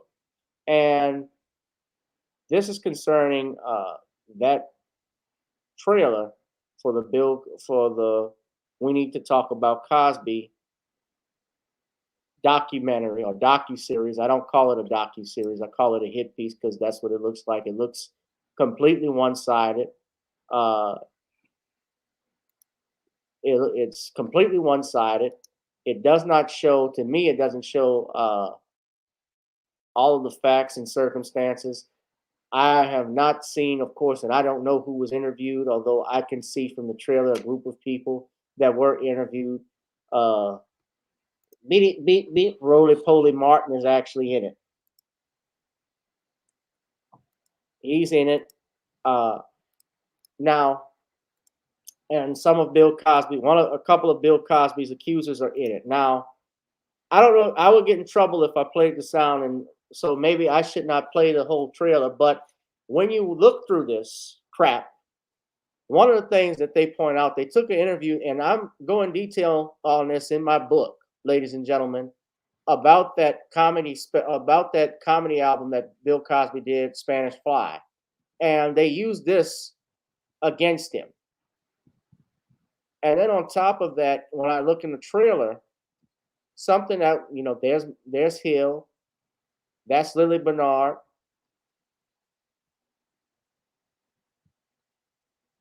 and this is a 4-part docuseries. So there's Godfrey. Oh goodness. There's Rolly. It's like Bootleg Central. I don't know what Godfrey is gonna do, but I listened to a clip of it. I mean, look, did you see that? I'm not playing the video, but they talk about the fact also that Bill Cosby and the Cosby Show was an OBGYN. So Jemele Hill opens her mouth. Oh, like Bill Cosby was dropping clues about the stuff he was doing. They used the episode where all of the families were hit by aphrodisiac when he used this barbecue sauce. You remember that episode? Yeah. Right. Let me straighten people out about the Cosby Show, because there may be some things they don't understand. The Cosby Show, originally, the characters were not going to be a doctor and a lawyer. The original Cosby Show concept that Bill Cosby had when he was approached by Brandon Turnikoff to do the Cosby Show, his character was going to be a limo driver and the wife was going to be a plumber. And it was only because Camille Cosby intervened that she said, no, you're not going to do that. This is the episode I'm talking about. So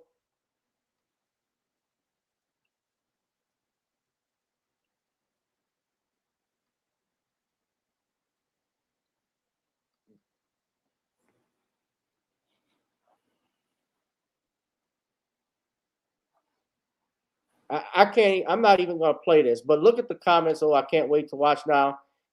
I know the sister who I think I don't know if she's a part of it, what role she has in it, because she put this on her Facebook post.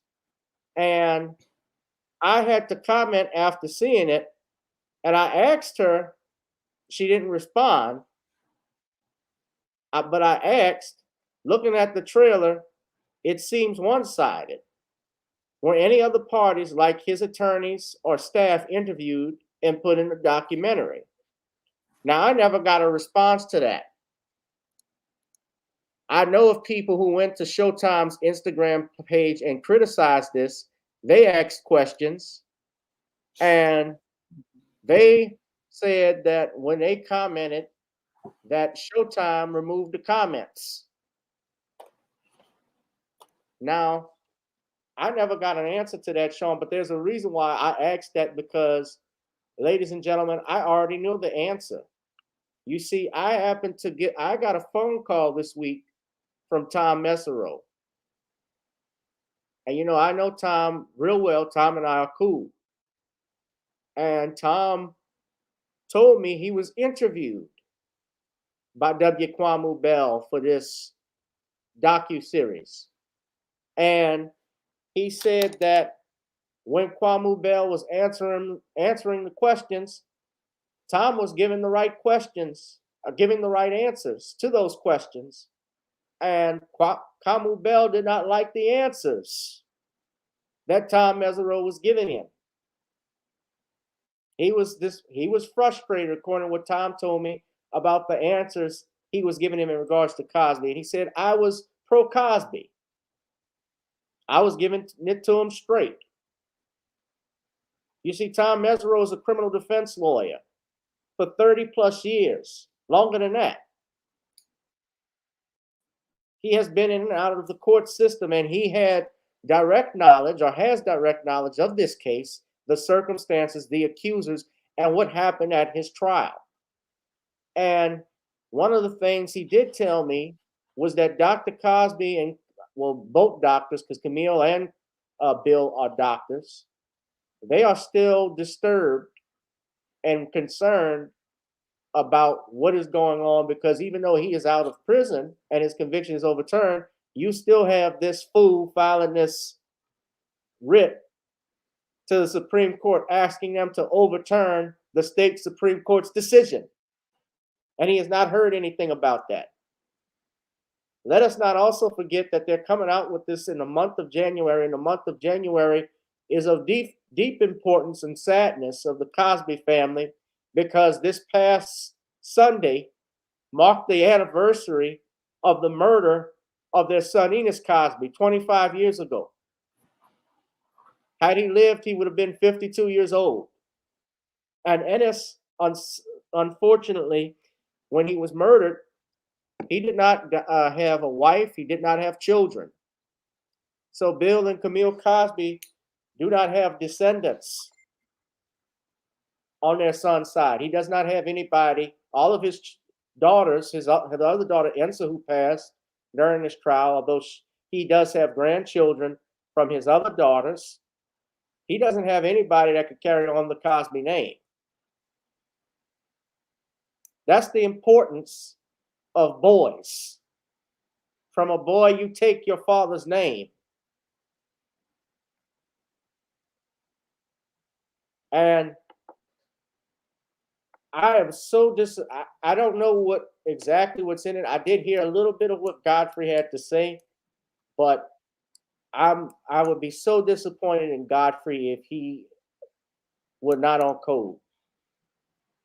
I would be so disappointed in Godfrey if he's going to go in there and attack Bill Cosby. And it looks that way.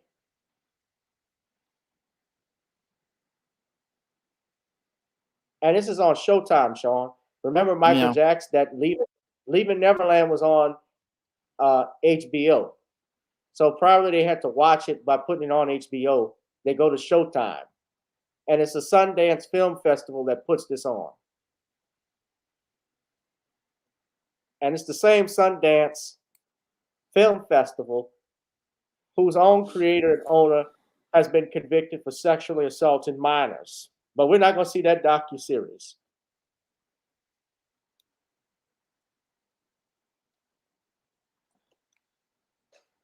We're not going to see that, are we? We haven't seen that. Nope.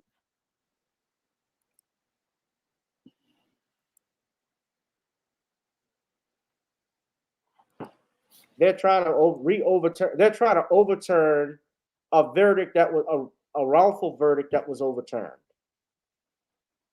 That's why I wrote this book, ladies and gentlemen, to counter the bullshit that you're seeing. But Sean, you go ahead and talk. Somebody asked, what would John Haynes do? Well, this whole so-called documentary is another repackaged hit piece like Surviving R. Kelly and like Leaving Neverland. And what they try to do with these so-called documentaries is they try to demonize the subject of said documentary by only giving us one biased side of the story. I mean, they go out here and they get the interviews of many of somebody's enemies, like they did with Michael Jackson. They went out here and got these people who wanted to say bad negative things about Michael. They went out here and got a whole bunch of people who said negative things about R. Kelly. And now they're doing the same thing to Bill Cosby. And because many people don't really think critically about their entertainment, they don't understand that they're being manipulated by a group of people who want us to see a person as an enemy without looking at all of the facts. Now, Anybody who has been in the film business or the entertainment business knows a documentary is like a nonfiction book. And a good nonfiction book or a good documentary doesn't give you just one side. No, it gives you both sides of the argument, and it allows you to make your own observations regarding what the to draw your own conclusions regarding the subject matter presented to you. So a person who makes a solid documentary, they're going to not only interview the people making the allegations against Mr. Cosby, they're going to talk to his lawyers, they're going to talk to his wife, they're going to even try to arrange an interview with Mr. Cosby himself to get his side of the story, because balance is something that's important to a good researcher, because a good researcher wants you to see all of the facts regarding a topic. And that's what I'm doing right now with the woman crisis, like just like I did with the man crisis. And a lot of people they want to see that balance, because that balance shows you that the person presenting the arguments is being objective. But what's being presented here as related to this whole Kamau Bell, or as I call him, Bootleg Bob, he's out here trying to just get some brownie. Just me coming off the top of my head. I mean, he's a bootleg, and he's just trying to get brownie points with his white slave masters, similar to many others that have been trying to take shots at Mr. Cosby, like recently your Jasmine Guy, who Mr. Cosby gave a job to on the show A Different World. It seems like people Central. Yeah. And what she did was try, because she's bankrupt right now, is try to get brownie points with these white supremacists in the hopes of getting maybe a bit role or a background role. And your W. Kamau Bell is trying to use this so-called documentary as a way to show his white supremacist bosses he's so loyal that he can get a deal like Hannibal Buress. And that's the main reason why he's making this so-called documentary, is he wants to get that same deal that your Hannibal Buress got, and he wants to be able to say, I was in a movie, I got some TV shows or some TV episodes, and I got a few dollars from Hollywood. But he doesn't understand, like Professor Black Truth has always said, bootleg is a job without a retirement plan. And he needs to look at where many of the bootlegs who spoke against Mr. Cosby are right now. Where is your Hannibal Buress right now? I mean, I think he's washing some dishes at some Mexican restaurant or something. And where are many of the other detractors like Elisa Bonet and many others who turned their back on Mr. Cosby, who gave them opportunities? I mean, many of these people, they after the family law sent them to do the dirty work, they're now unemployed, they're broke, they're ignored, because again, white supremacy always breaks its toys, and many of these tools, they just wind up getting broken. And that's what's going to happen to your W. Kamau Bootleg Bell, is he's going to get used and tossed the same way. But unfortunately, because he's not a critical thinker, he thinks making a hit piece about Cosby is going to elevate his career. But once they've finished using him, he's going to be like Hannibal Buress, tossed in the trash, and probably taking the trash out at the same Mexican restaurant where your Hannibal Buress is currently probably washing dishes. Well, you know, Hannibal Buress was actually in the last Spider-Man movie. He's actually, I saw him about a month or two ago. He was at the PVA's bowling, Celebrity Vote Chris Paul Tour Invitational, and I saw him, and you know, he changed his haircut and everything. He looked different. He's briefs on the spin cycle. I'm sorry? He's briefs on the spin cycle. If you're doing celebrity bowling, you've fallen off.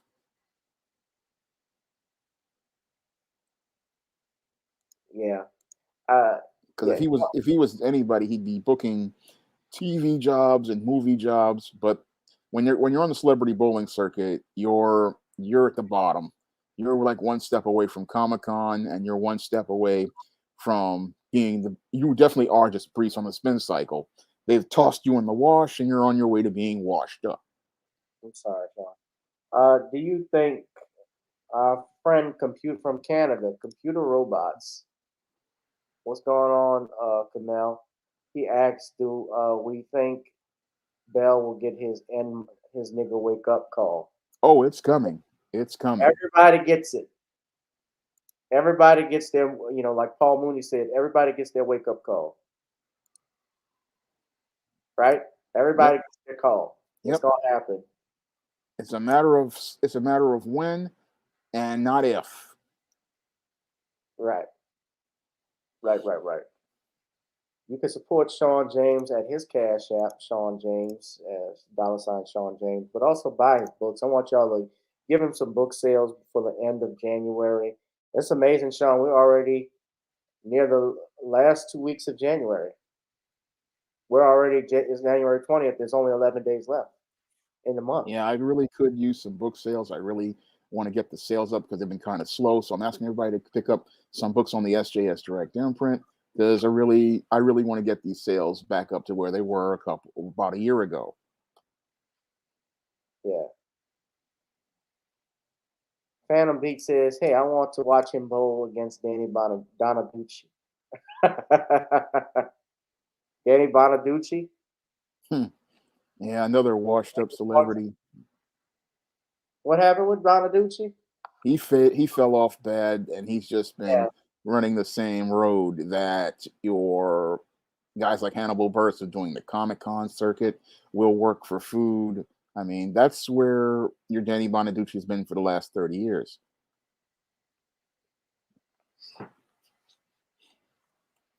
Yeah.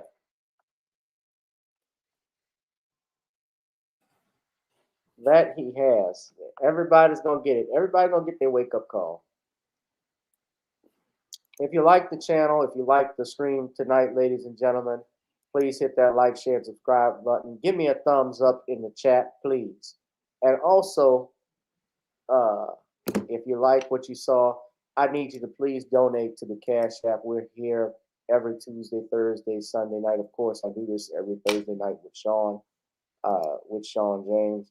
I will probably, I probably will watch the docuseries only to give maybe a rebuttal in response to it for educational purposes to see how it is. But I can already tell by the trailer the direction that they're going with. And from what Tom told me, because he was interviewed by Bell and how Bell was not liking the answers he was giving.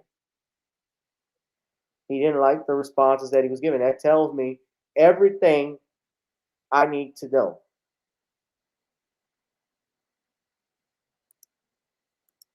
Thank you, Phantom Beat. You definitely promote my book. I appreciate it.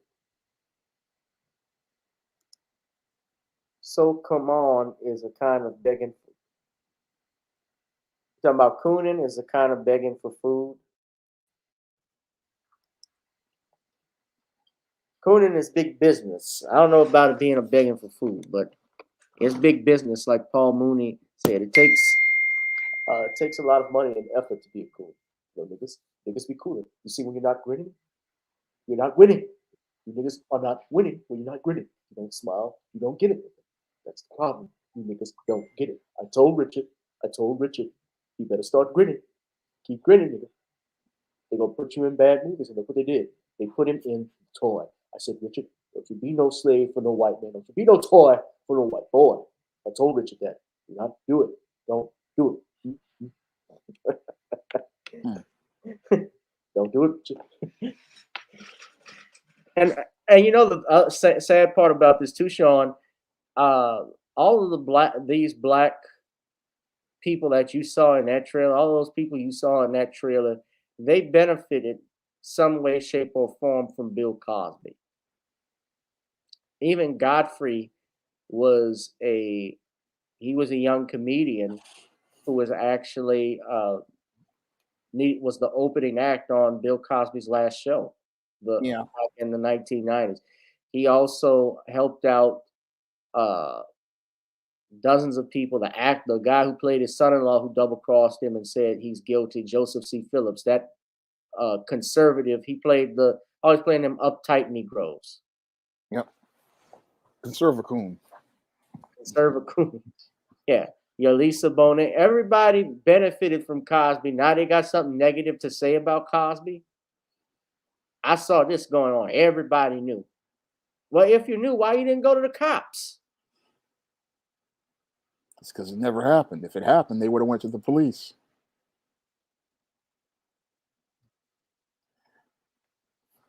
No, they chose to be around him so they could get money. That's what it's about. That's my opinion. It's the same thing with, it's like what Judge Joe Brown was saying. These women, some of these women were groupies. Yep. They were groupies, sex, drugs, and rock and roll.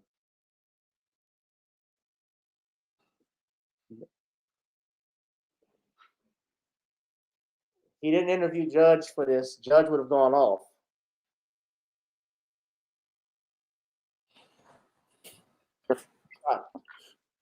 You're laughing at something. What's going on?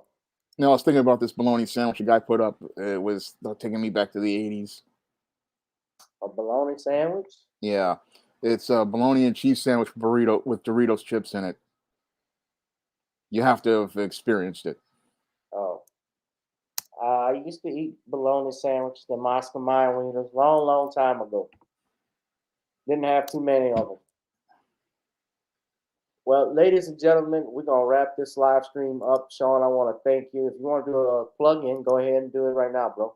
All right. Well, the SJS Direct 20... All right. The SJS Direct 2022 books will be coming later this spring, and those include ISIS Legacy, John Haynes at Death's Door, and East-Team Horror of the Hyena Woman. And until those books come out, you can still pick up the SJS Direct 2021 books: John Haynes Taking Care of Business, ISIS Revenge of the Cyber Goddess, East-Team Cancel Vacation, and Stop Simping in Cyberspace. And you can pick up all of the other 75 plus books on the SJS Direct imprint in paperback and Kindle format on Amazon.com.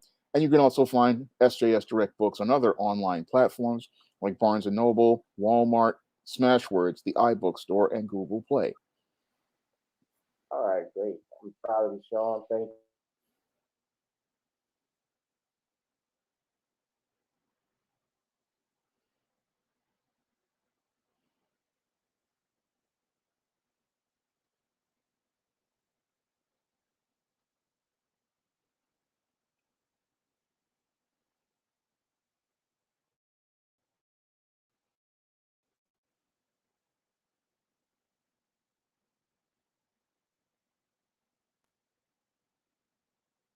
Something happened. Yeah, I don't know what it is. It always kicks me out. I don't know what's going on. I think our live stream was too hot for him. Yeah. So thank you. Yeah. Thank you, Vulcan, my Judge Joe Brown impression. Well, the judge kind of thanks you, because I'm so tired of these damn groupies and this agenda that's de-escalizing and demasculating a masculine man. I don't like to see that bullshit. This Moist Lamont Hill, I whipped him like a redhead stepchild trying to disrespect Dr. Cosby over these damn groupies. These bimbos showed up, they did lines of coke, and they gave head, they sucked head like it was a crawfish at a Lafayette boil.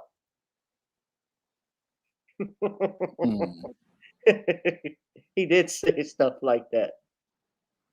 It's the biggest crock of bullshit. That prosecutor, that Kevin Steele, ought to be disciplined by the bar. He ought to be sanctioned. He wasn't lying, huh, Shawn? Knowing the truth. All right. Well, we're going to wrap this up, ladies and gentlemen. I need you all to go ahead. Thank you, Black Voltron and others, for monitoring the channel tonight. I need you all to go to Nawny'sCreoleBlends.com. Nawny'sCreoleBlends.com. Try it on chicken, meat, or fish. Nawny's goes great with every dish. You know the website, Nawny'sCreoleBlends.com. Shawn, you enjoyed your seasoning? Yeah, I haven't used it yet. I'm going to get ready to use it on some hamburgers or something. Oh, go ahead and use it. It's Mardi Gras time, so use that. use this Mardi Gras Mambo on your Mardi Gras Gumbo, and that is NornisCreoleBlends.com. NornisCreoleBlends.com, ladies and gentlemen. You can go ahead and do that. I appreciate y'all laughing at Judge Joe Brown. I know that it's good that I make y'all laugh. So we need something. We need to laugh in these difficult times. And also, we do need more humor.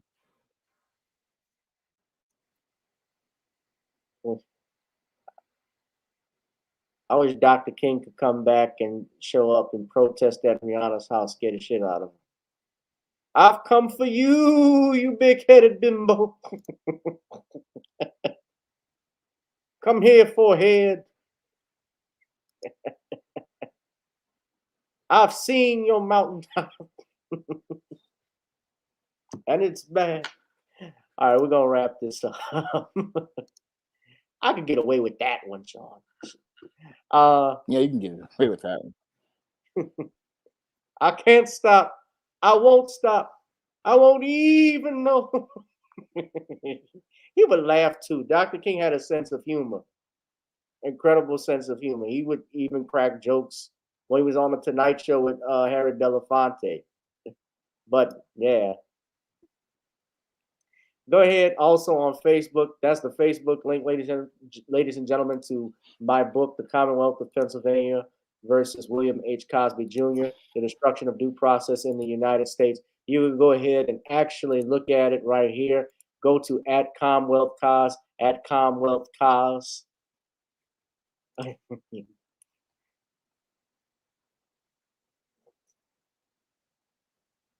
And also, I need you to go to our, if you want, you can go to our Patreon page. You see the link at the bottom and the ticker, GBoo2786. It's the same as the page. Shout out to a couple of people who have contributed to our Patreon. I'm going to have some videos I'm going to do this weekend for everybody since I have some time, ladies and gentlemen. And also, of course, we can't not discuss Video Soul, ladies and gentlemen. I need you to go to Spotify and look up Video Soul, guys. And please listen to the songs. It's good when you can listen to the live streams, but it's also good if you go to Apple and purchase the songs like Video Soul. And of course, our theme song, Gotta Get On Up. So as we have gotten on down, ladies and gentlemen, it is now time to get on up. And I want to thank you for this tuning in. And I also want to thank our friend and colleague, Shawn James. Shawn, thank you again, brother. I appreciate it. Thank you for having me on the show.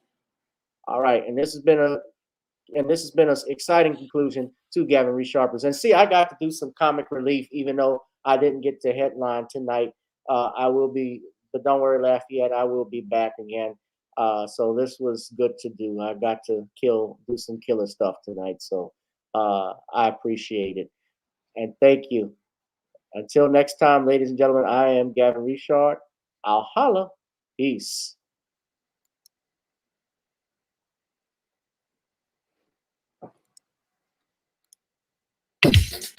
Girl, come on. Gotta dance to the beat. Because on the dance floor is where we'll live.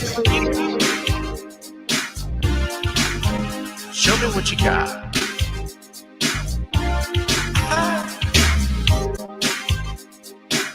Gotta feel the groove. Feel the groove, get on the floor.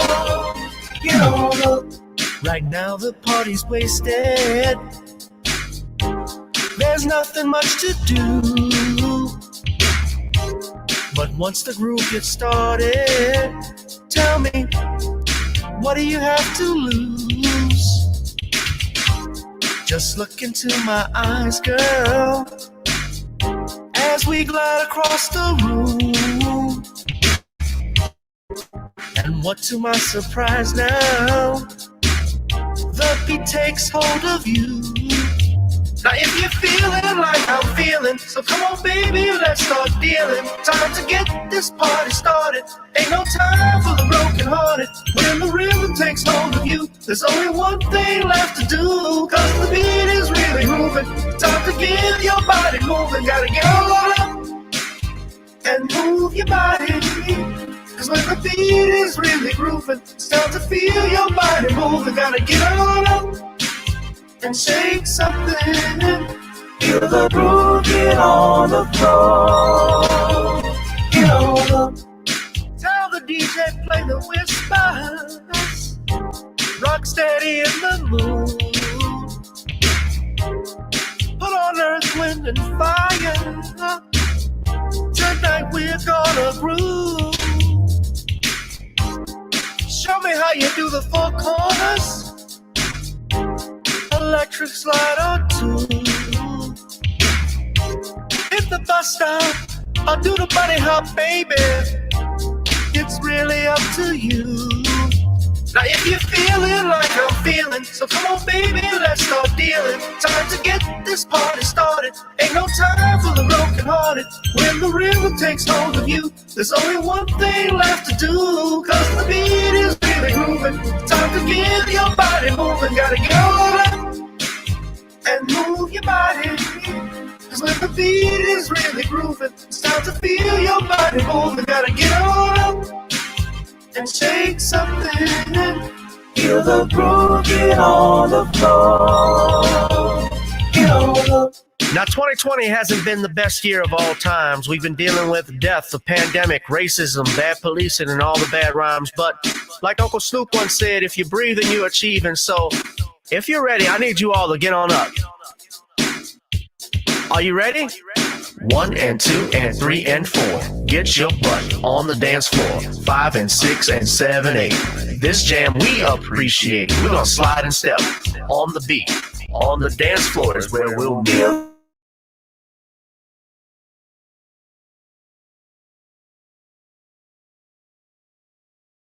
And move your body, cause when the beat is really grooving, it's time to feel your body moving. Gotta get on up and shake something.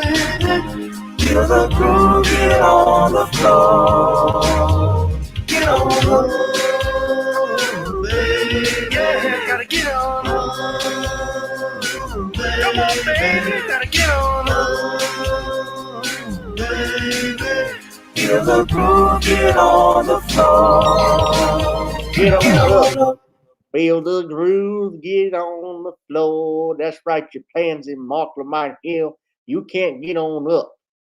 Just like I'm so happy my protege and friend, Counselor Richard, made this killer song. Feel the groove and get on the floor, pansies. I'm out. Douches. You mean to tell me turn up? Come on, Judge Mathis. Sir, you dancing like a crackhead. That's right, you dancing when you do the Harlem Shake. Just like a, say it with me, bailiff. What is she? That's a crackhead. Say it, ma'am.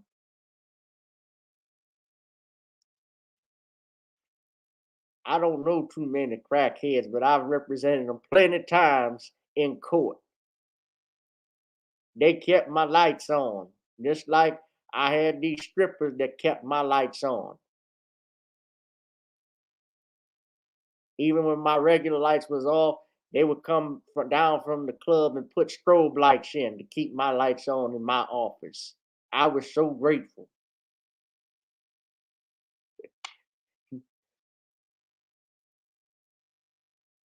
We coming for Rihanna and her big head. You gonna disrespect my frat brother? I don't think so. She has no judiciary prowess. Rihanna's a crackhead, Judge Joe. I don't know about that, Judge Mathis, but whatever she is, I know she's got a crackhead, like an egg.